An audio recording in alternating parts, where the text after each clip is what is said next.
Anak negeri sudah pada tahukah olahan khas dan tradisi dari daerah Abdi, Subang? Nah, kalau jalan-jalan ke Subang, jangan lupa cicipin ikan bakar genteng.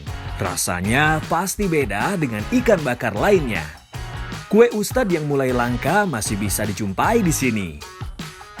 Kalau penasaran rasa olahan unik dari jantung dan batang pisang yang rasanya raos pisan, datang ya ke kota Abdi, Subang.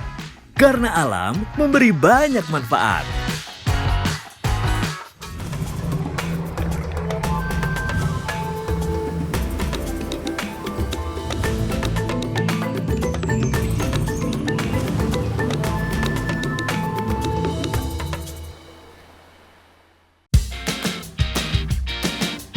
Hari ini Abdi mau panen ikan dan yang pasti membuat olahan khas daerah Subang.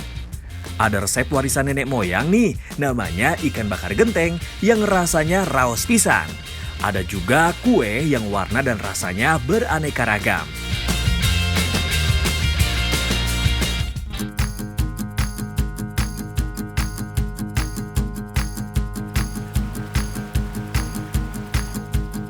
Hiji, dua, tilu. Bersama dengan bapak-bapak di Desa Cibuluh, Kabupaten Subang, Abdi ikut membantu melakukan kegiatan ngabedahkeun, yaitu kegiatan menyortir ikan di kolam air deras. Tujuannya untuk memisahkan ikan sesuai dengan ukurannya.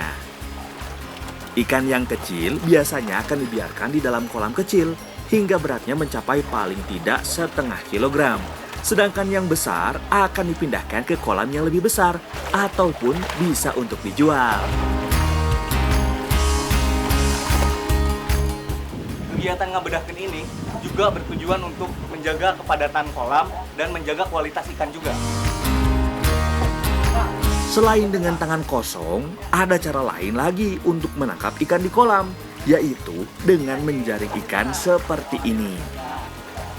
Butuh banyak orang loh untuk menyortir ikan-ikan ini, soalnya kan harus menggiring ikan ke pinggir kolam ikan secara serempak. Kelihatannya memang gampang, tapi berat juga loh menggiring ikan sebanyak ini, apalagi ikannya aktif-aktif pisan. Nah, Abdi harus segera pamit nih, soalnya Abdi janji untuk membantu Ibu Iren masak. Hayu Pak, Abdi duluan, puntennya. Malah dapat oleh-oleh ikan sekantung plastik. Alhamdulillah, rezeki anak soleh dan suka membantu ya. Pas banget lah untuk bahan masakan makan siang kali ini. Wah, ini salah satu yang paling kusuka, mencicipi kuliner khas sekaligus belajar cara membuatnya. Nah, ini dia nih ikan yang sudah saya ambil tadi di kolam.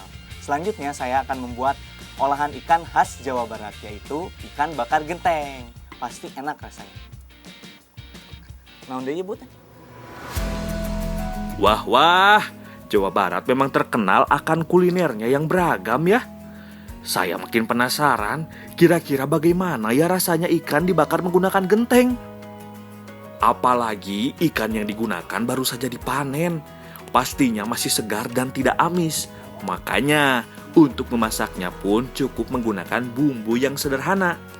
Pertama, haluskan bawang merah dan bawang putih, lalu tambahkan kunyit. Sebelum dimasak, jangan lupa ya membersihkan ikan terlebih dahulu. Serta bagian badan ikan juga harus diiris agar bumbu meresap dan tentunya lebih mudah matang. Selain bumbu halus, ada juga bumbu yang kasarnya, yaitu jahe, cabai merah, daun bawang, dan tomat. Punten ieu laukna di bumbuan. Kalau semua bumbu sudah siap, lumuri ikan dengan bumbu halus. Lalu letakkan ikan di atas daun pisang, kemudian tambahkan bumbu kasar. Biar makin nikmat, tambahkan cabai rawit hijau.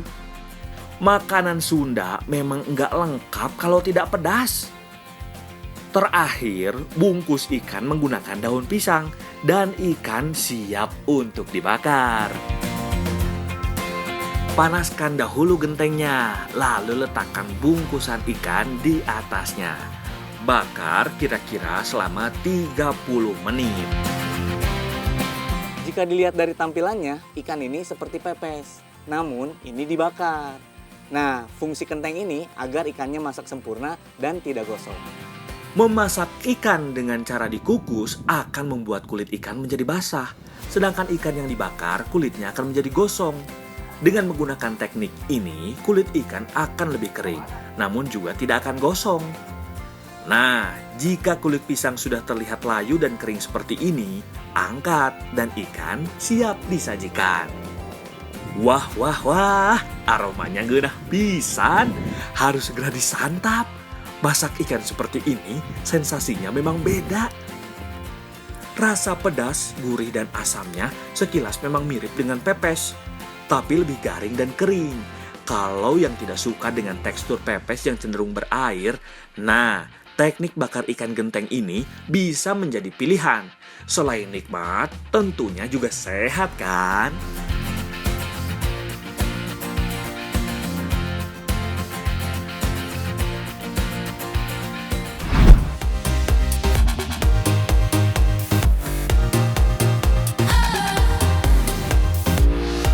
Selain terkenal akan kekayaan alamnya, Subang juga terkenal akan keanekaragaman kulinernya.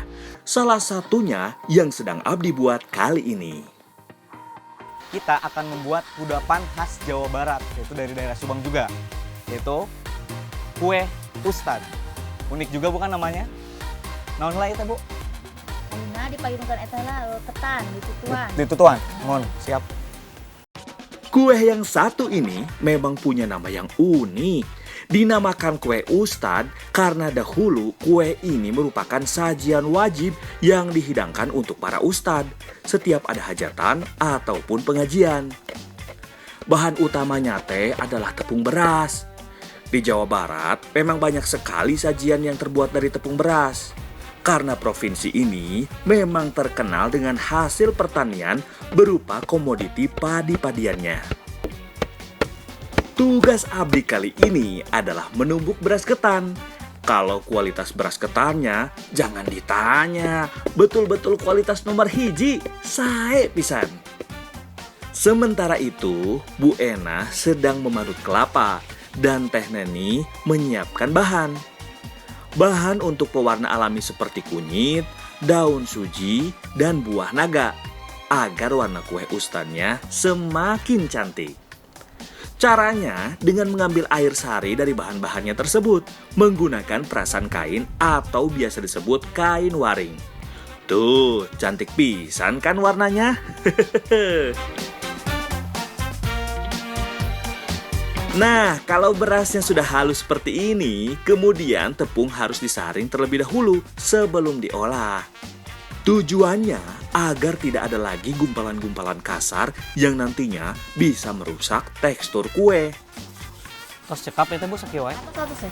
Bias ku ibu di eta dicampurkeun naon tadi sareng kalapa. Tok, mangga. Ieu teh bilih eta bilih bade eta. Campurkan tepung, parutan kelapa, dan gula. Aduk-aduk semua adonan hingga merata. Pisahkan adonan menjadi beberapa bagian dan beri pewarna alami tadi. Ada warna putih, merah, kuning, dan hijau. Eleh, kayak pelanginya adonana. Meni cantik, euy. Oles daun pisang dengan minyak kelapa. Lalu cetak adonan menggunakan cetakan anyam. Tumpuk adonan menjadi dua warna. Putih merupakan warna utama, lalu bisa dikreasikan merah dengan putih, kuning dengan putih, dan hijau dengan putih. Sesuai selera masing-masing deh. Kalau sudah, berikan potongan daun suji atau daun pandan di atas adonan agar menambah aroma kue. Nah, setelah seluruh adonan masuk ke dalam pipiti, tinggal satu tahap lagi, yaitu dikukus. Ibu, orang kukus, Pak Abi. Kukus adonan selama 20 menit sampai mengembang. Kue dimasak menggunakan hawu seperti ini, lalu ditutup menggunakan cetakan tanah liat. Memang, menggunakan cara dan alat tradisional seperti ini memakan waktu lebih lama dibandingkan jika menggunakan kompor. Tapi dijamin rasanya mah akan jauh lebih lezat. Ini dia kue ustadznya. Tuh, betul kan? Warna yang dihasilkan dari pewarna alaminya cantik sekali. Kue ini sekarang langka loh. Bahkan di pasar-pasar tradisional sudah jarang yang menjualnya. Rasa gurih dari kelapanya berpadu dengan manisnya gula. Ngeunah pisan. Apalagi dimakan hangat-hangat seperti ini.